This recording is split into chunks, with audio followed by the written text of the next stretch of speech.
Welcome back to my channel. Today I'm in Riyadh in Saudi Arabia and I participate Impact MENA Investment Forum.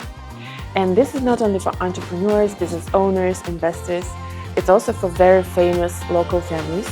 And even Prince Abdulaziz Al Saud participates in this conference. And guess what? I'm taking you with me to this exclusive event.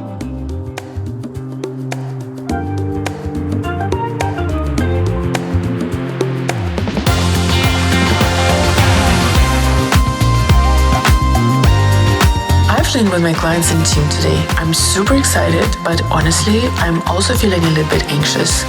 It's always a mix of emotions before a big event like this, but I'm ready to dive in and see where the day takes us. I think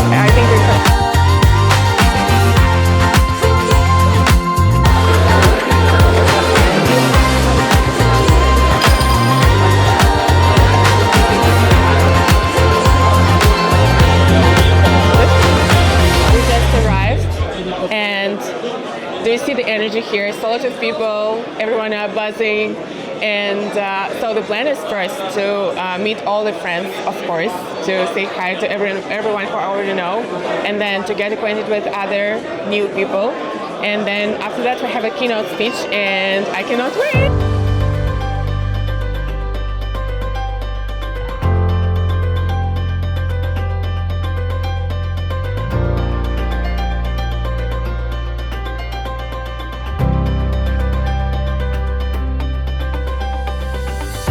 That the equity markets in the U.S. You can replace a CEO, but you can't replace family.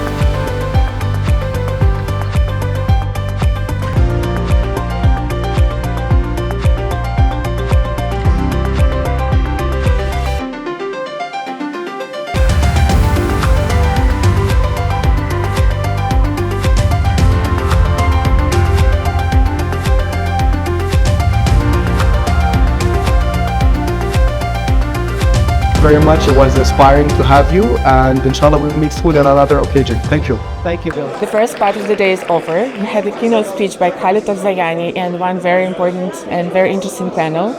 And people were speaking about the situation right now in America and in United Kingdom, about tax regime.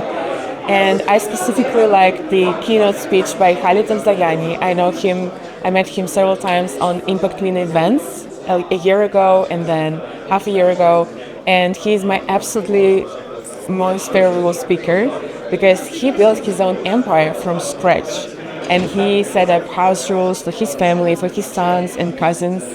One of the rules, for example, that they have to step down on the role at 65 years old and then spare the place for someone from young generation. Another thing is that every single company that they own usually managed by someone from outside, not from the family, from a professional CEO who studied in Stanford or in Harvard and have experience of working in America or in the United Kingdom. And they own a lot of different businesses, from car companies and then banks and then investment firms, coffee shops. And I'm super excited to introduce him to you and vice versa. I'm absolutely sure you will enjoy it. Mr. Khalid, very happy to see you here again. We've met several times in previous events. And I definitely need to say that you're my favorite speaker of all times. Oh, wow. Yes. What an honor. I really like your presentation, how you built an empire, a dynasty, I would say. And I really want to ask you, how did you actually start it? What was your first step in business? Well, I used to work for another family business which belonged to a grandfather and two uncles and my father. And that company, it was run in the traditional way. I no regulations, no governance, and I served there. Dispute had to come because there was no governance. Family disputes, pulling between sons and whatever it is. And so I resigned. I submitted my resignation to the man, who was very upset. made me promise to stay till the last level of us science history. He knew the company was going to leave. It was then that they gave me a check and said, go and secure your own future outside. At that time, I didn't own my home. I didn't own it was trust, and I wasn't a partner. My children were going. I learned few lessons from that literature, and this is how I started this organization, how they balance the separation of ownership, private management, really, and discipline within the families, protection of our business from the evil of the family, I call it. I mean, this is how we do. And so, how did you spend this check? Did you invest this money, or did you? Yes, I if you don't mind me asking. first project I did was the establishment of the Bahrain Islamic Bank. That's called without Bahrain Kuwait Insurance. And we grew. It was very difficult because no banks will give us any credit. And because of the family dispute from the mother company, we had nothing to do with these other companies at that time. But so we continued on our discipline and governance within the new format. And we proved to everybody else that we are at a distance from that group. And this is how we run our business as the US. But do you have specific criteria who you invite to be your part of your family? So Do you have certain criteria? Who do you invite? Where do you we see an opportunity. That's our criteria. We see an opportunity. We give opportunity to our own younger generation to create. This is their time. The things that we thought was smart in our time is no longer as smart as opportunities now. They have time, they have authority, they are partners, and they don't have to be told where to go. Yeah. I have never stepped in the word of my brother's husband, the word of my brother's side, the word of my son. So they are not in the company. I see sometimes that they're making a mistake and I keep quiet. But they don't know how to make a mistake. They don't know how to do it right. They must gain their own their own foster. So letting go and to let that generation take over is very important. So I've heard that you are the biggest investor in Saudi Arabia. Is it true or not? I'm the biggest investor in Saudi Arabia. Well, that's a nice thing to know that that's the way how people look at you, but definitely not. Okay. Yes, no. Disclaimer. No, yes, definitely. I'm one of the smallest investors. Okay. But probably I help big investors come in through products that I develop, like Sukuk issuance, which is Sharia compliant bonds, and I do structuring of other types of products that in private equity or fund. Currently, I have a semiconductor fund which is $500 million, and it's a fabulous semiconductor. Yeah, I think that they were right, honestly. You were too modest. Let's talk about specifics. What Saudi is good at in building? Well, it's definitely different stages. The most important one is they build a great human being who is the most center of all businesses, of all requirement in Saudi. So they have done great with putting us through a great education and making sure that we get the right programs and outcome.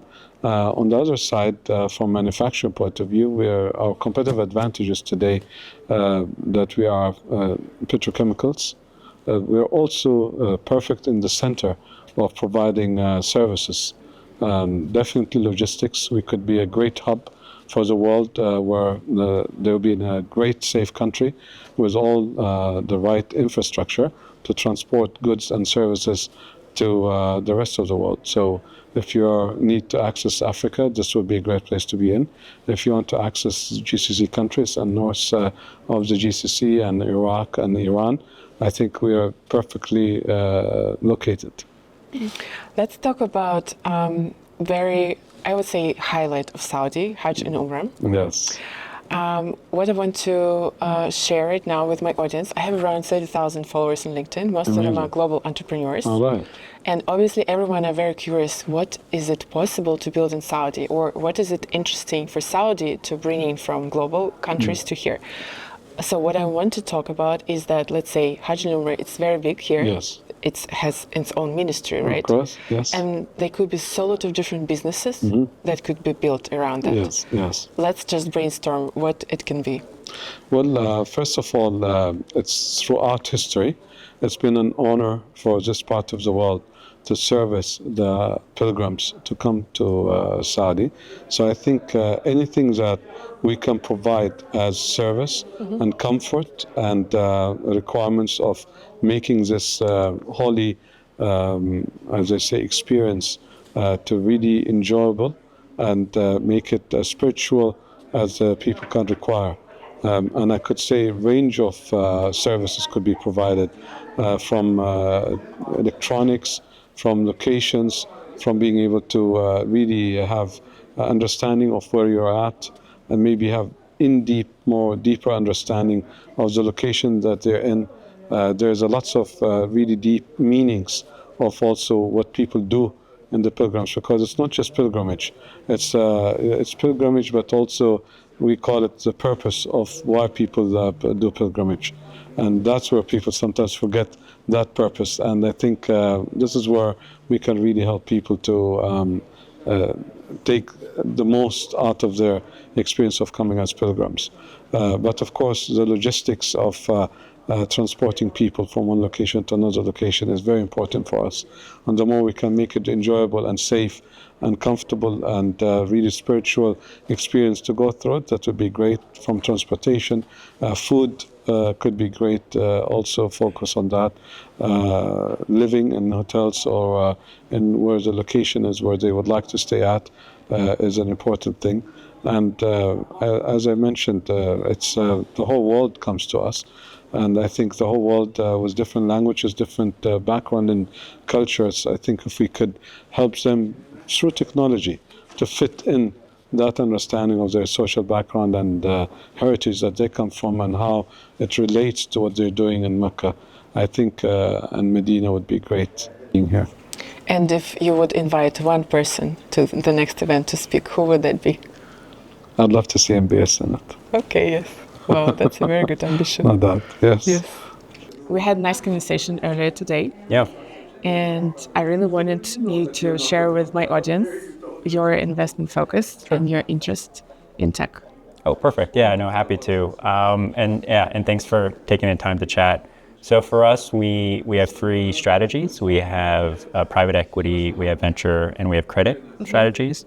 Across our private equity and venture programs, we do invest in technology.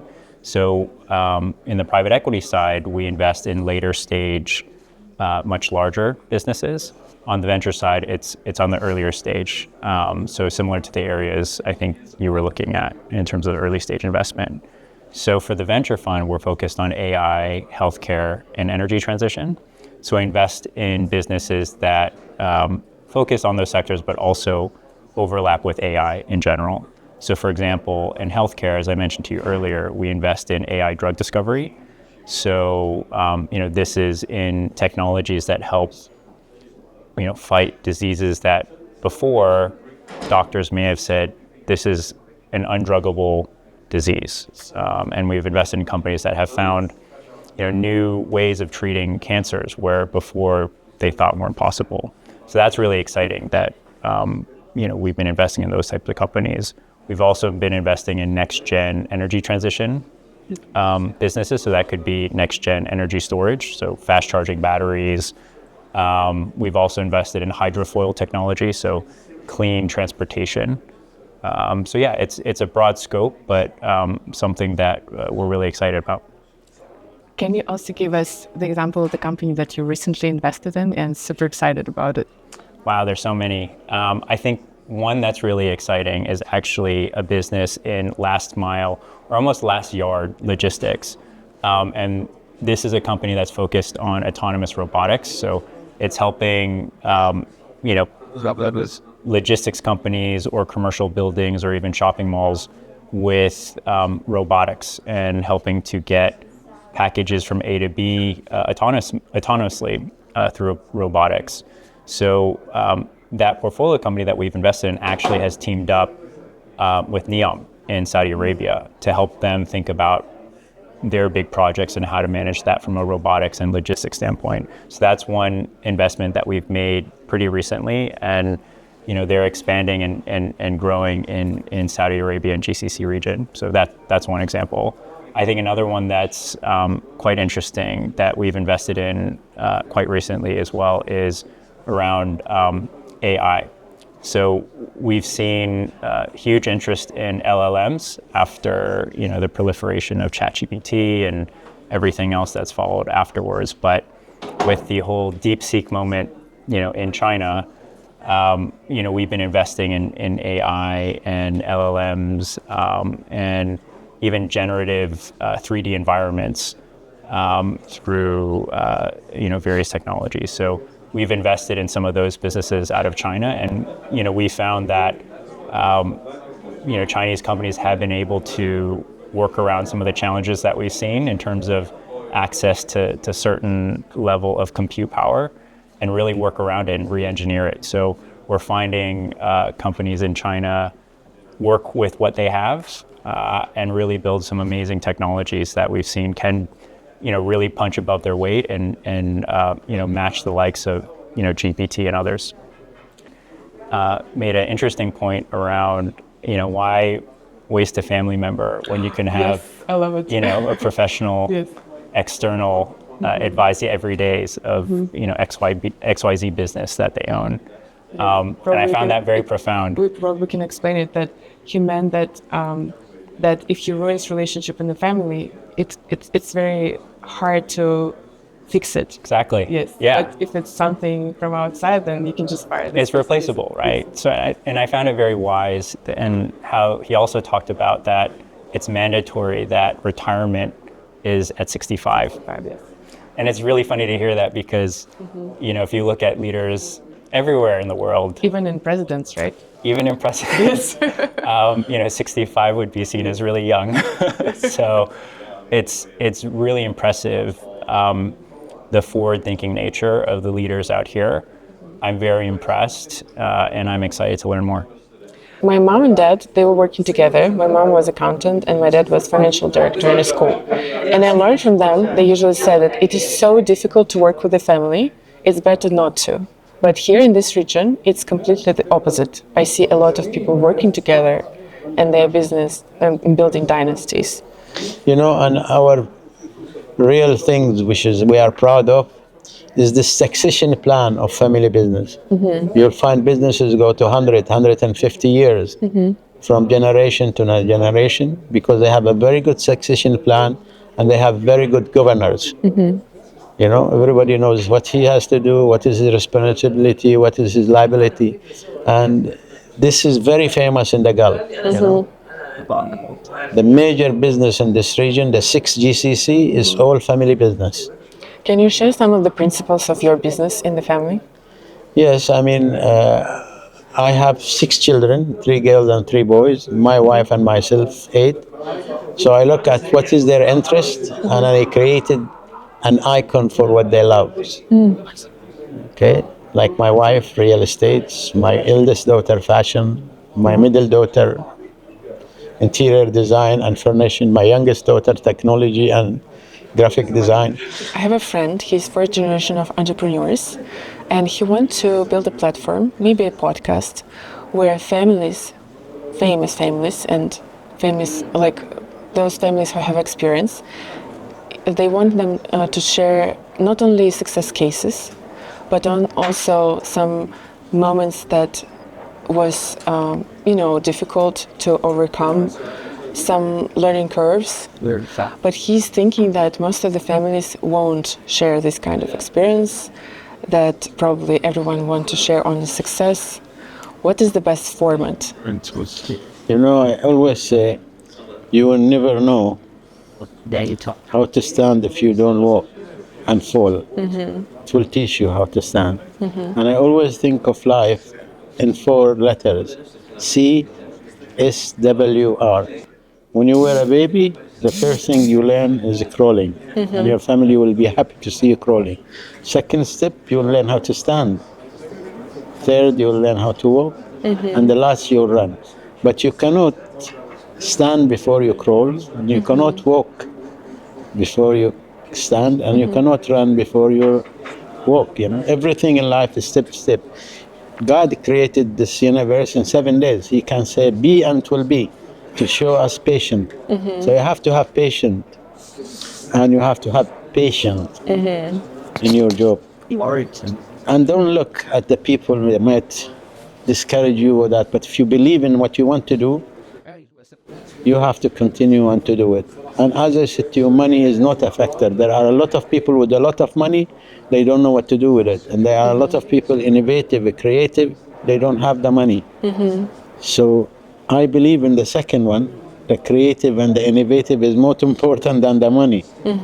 Because money cannot do anything. And I always learn that let the money work for you, don't work for your money. So this young man with his platform, let him just think seriously, and he could be something one day. Yeah. Thank you very much. Thank you. And talking about Impact MENA, let's think of, let's say, next event. What would you expect from the next event?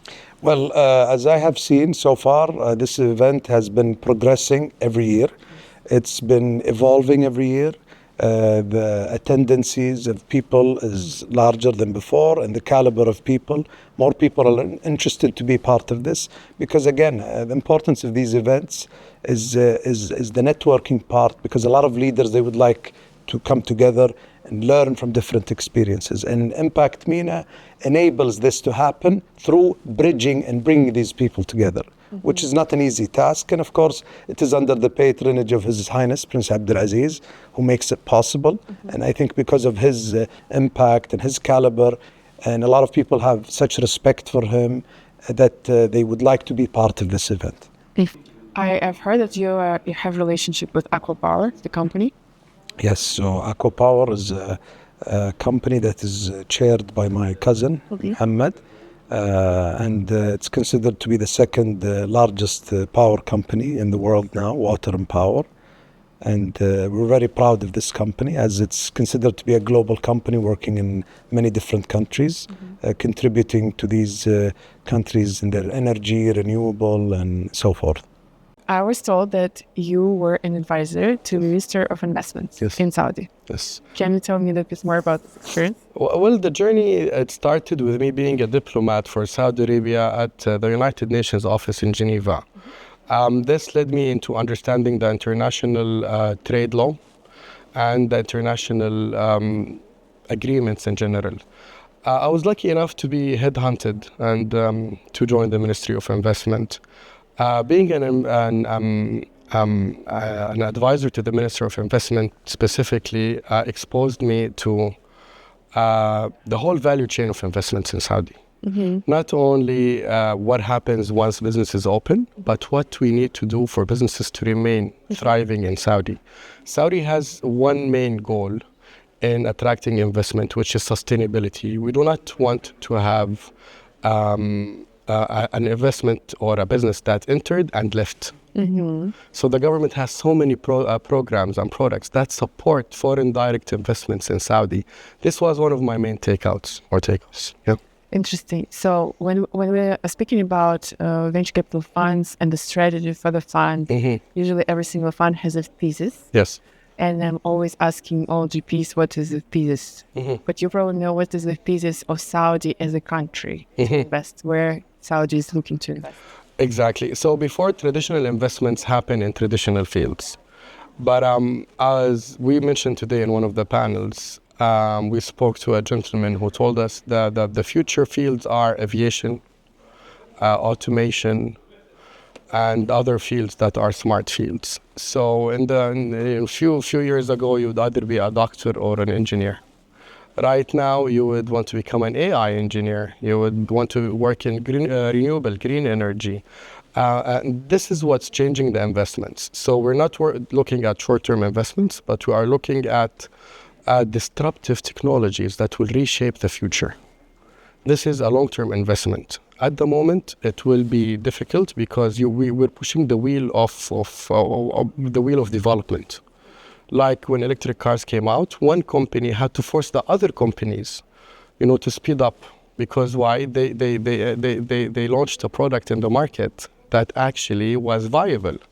Other companies didn't want to work on their electric vehicles because they were happy with the combustion engine and their deals with the oil and gas companies. But once there was one electric vehicle that was actually, easy to use and was actually beneficial to the customer, all the R&D and other companies, was pushed. And this is what Saudi is doing nowadays. We are pushing the wheel of development. So we're not looking only at traditional businesses. We're looking at what would the future be in the future? Automated, green, and connecting people around the world. My guess is that they're talking to wrong people. And then sometimes they're not clear in their positioning. They don't understand the need. That's why it just stretches the conversation, because people are very polite here. They cannot say no straight. They can probably say maybe later, inshallah. Yes. Yeah, so I'll tell you what happens here. We've had an influx of investors in the last 2 years. We went from 4,000 to 40,000 to 60,000. There is no amount of public serving employees that is enough to cover 60,000. So here comes the role of the private sector in navigating the rough waters for the investors when they come. Every day there are new legislations. Every day there are new programs and subsidies that help the investors in every field, from entertainment to aerospace, to mining, to education. You name the opportunities. We're cross-sectorial. So this is allowing many people to come. With the change happening in this country and with Vision 2030 only 5 years ahead, we are realizing our dream. And this cannot happen without having, partnerships with companies around the world. Now, for those partnerships to happen, we need to be ready to receive the investors and to process their work quickly so that they can start the actual business. So the idea came on having the investor come to Saudi, meeting with us. We put for them a market entry soft landing strategy where we will have a short period of time, the right amount of meetings and the outcomes and the right pathway and a conclusion after. Usually investors come, they meet people around here and there, and then, they would have a vague idea. But we make that vague idea very clear for them. We offer the right meetings, we offer the right pathway, and we also give a clear picture for what government programs they would need. Okay, guys, day one of the conference is over. And I'm so excited because I talked to Khalid Al Zayani and to a lot of other people who are very famous, who have big families, who build dynasties here in the Gulf. And also I spoke to people who are consulting Minister of Investments in Saudi Arabia. I've got so lot of insights and I cannot wait to see what will come up with all these conversations. And right now I'm flying to Dubai because I speak at Machines Can See, the biggest AI conference in the Gulf. And I'm flying with my team as well. And I hope that you're already waiting for the next video that will come from that event that I'm flying to. And don't forget to subscribe to my channel, push like, and then forward this video to some of your friends who you think would benefit from the content that I shared with you. Bye.